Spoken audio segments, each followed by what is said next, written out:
Have you ever lived a Cinderella moment? I know I have. Back in 1996, I was poor.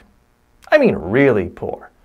I made about $5,000 the entire year, and that was as a commentator for Voice of America radio network. I was actually living in a commune, and just ramshackle furniture, kind of place where there's 10 feet of stacked newspapers, cats are running around, but I lived there rent-free.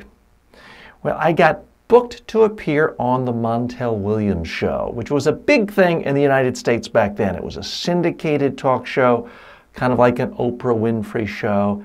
At its peak, around this time, it had 10 million viewers a day.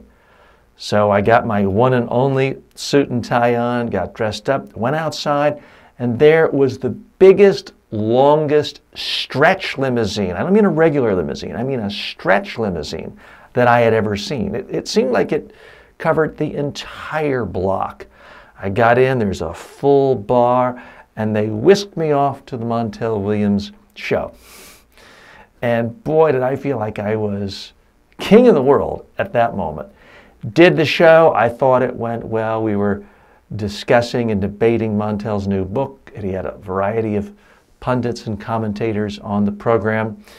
The show went well. It seemed like practically a party. Fantastic studio audience.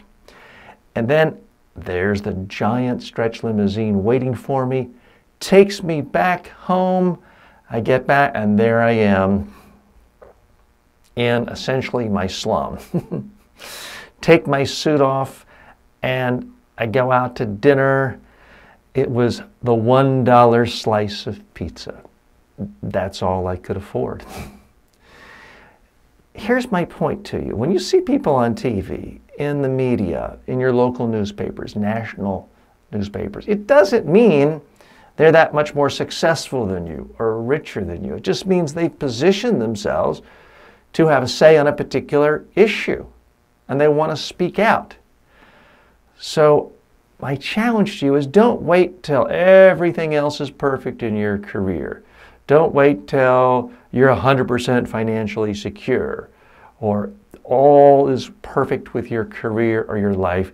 If you've got something you want to speak out on, go ahead. Be Cinderella at the ball for an evening. You won't forget it. You will enjoy it, and it may lead to other things.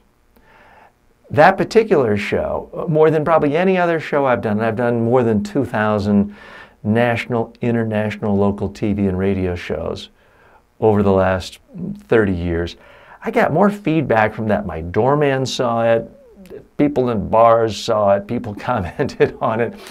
At least in my own mind, I was like a mini celebrity for about 4 or 5 days after the show ran.